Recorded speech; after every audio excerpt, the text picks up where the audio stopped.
Alexander the Great.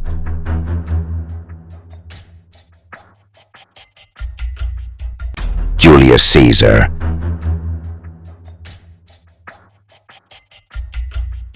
Genghis Khan.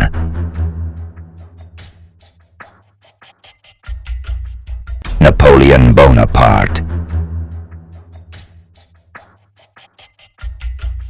Four men whose names still haunt history.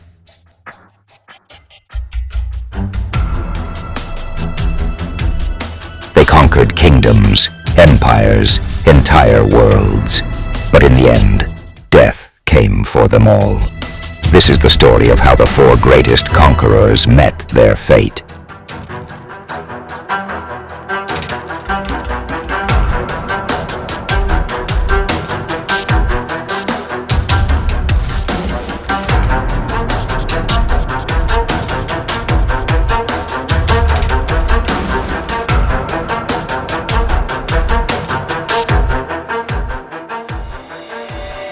Imagine a man who wept, not for the millions he had conquered, but because there was still more to conquer.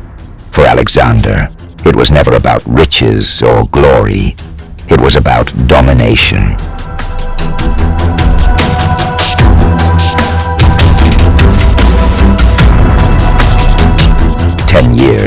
Ten years of endless victories, until India, his army, weakened, stood against the forces of King Porus. For the first time, Alexander, the God King, tasted defeat. The river was the last line. His men begged him to stop, to turn back, but Alexander couldn't hear them over the thunderous beat of his own ambition. It was here that the conqueror's body, ravaged by his own vices, began to betray him. In a drunken stupor, illness took hold. His generals gathered, like vultures waiting for the kill. Who will inherit your empire? They asked. His chilling reply, the strongest. His final moments marked the beginning of a brutal and chaotic struggle for power. His dying wish sparked a ruthless war among his generals, a conflict that would drag on for nearly 50 years. The Macedonian Empire, which had barely begun to take shape, was shattered into fragments. Yet it was never truly about Macedonia for Alexander. His quest was always driven by a boundless hunger for more than any empire or kingdom could ever provide. Alexander, they said, was a god. But gods don't fall ill. Gods don't lie paralyzed.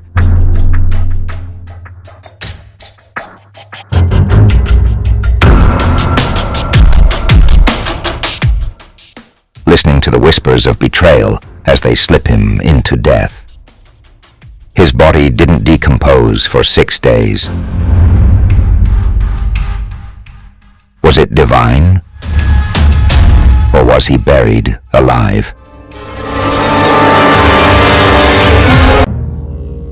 The next is Caesar, the Roman statesman, a fan of Alexander. If you haven't subscribed the channel, show us your love by subscribing to the History Hunt by simply clicking the subscribe button. Do press the bell icon to receive updates of our upcoming releases. Like or dislike the video, but do comment. Video resuming now. Like Alexander, he was also consumed by his need for more power, more authority. Power was his addiction. An addiction he never concealed.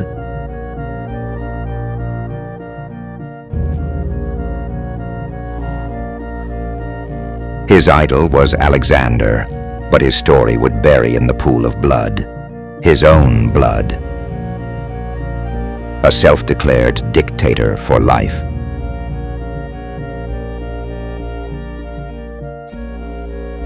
The Senate feared what Caesar would do next.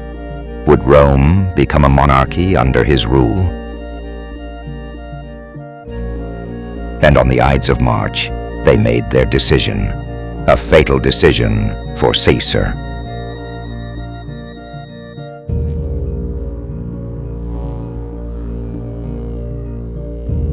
23 stab wounds from the most loyal of his senators.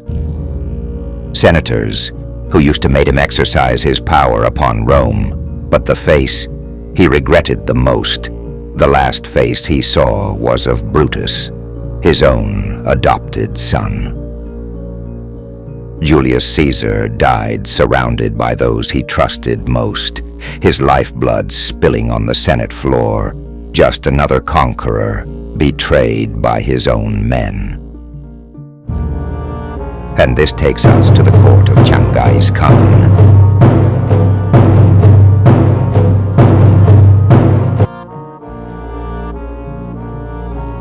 The beast, the very cruel beast of the East. A man who conquered twice as much land as Alexander and left nothing but ash in his wake. But unlike Caesar or Alexander, Khan knew exactly what he was. A tyrant, a butcher. He didn't claim to be a god, never claimed to be Messiah.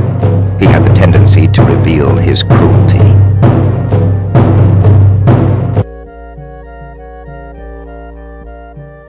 Then during his conquest of the Western Sea, Khan's story took an unexpected turn.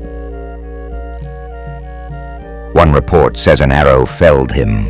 Another claims a princess he had enslaved castrated him in a final act of defiance. There is much there in the annals of history about his death. Some suggest the bubonic plague as the reason of his death, but some, like Marco Polo, the famous Italian traveler, quotes a shot on a horseback, which became the reason for his death. But it is much believed that he was castrated fatally by the princess of the Western Shia Empire, who was her forced concubine. But his death was kept secret, a secret which was meant to be a more holy, a more sacred secret, and the reasons were related to the vital expedition of Mongols, specifically the long-desired conquest of the Western Shia Empire. But who knew death was planning its own conquest of the tyrant, Genghis Khan. But the conquest of the Western Shia Empire was of more importance to Genghis Khan, more important than his own grand funeral, and his corpse also brought death. Everyone on the funeral procession was given a bloodbath. Everyone en route was killed to keep the death of Genghis Khan a sacred secret. His death was kept secret and buried deep in the shadows of history. Genghis Khan's followers massacred anyone who might reveal the truth of their master's fate.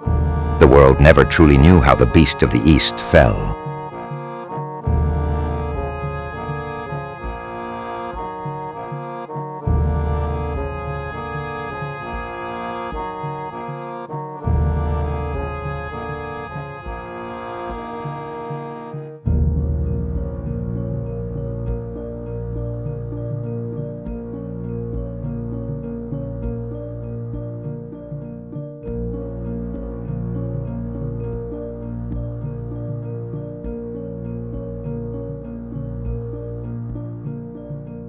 And let's fast forward and take a stop on Napoleon, the artist of war. To him, the battlefield was his canvas, and power was his paint.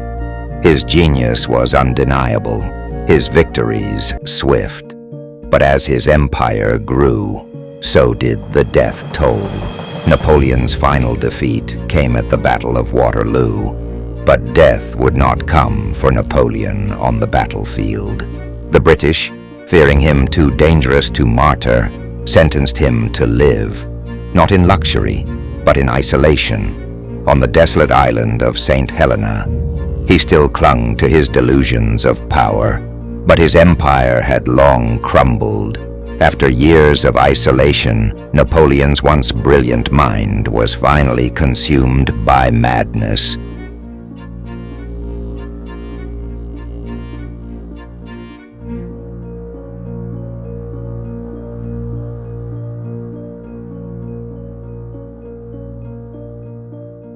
Alexander, Caesar, Genghis Khan, Napoleon.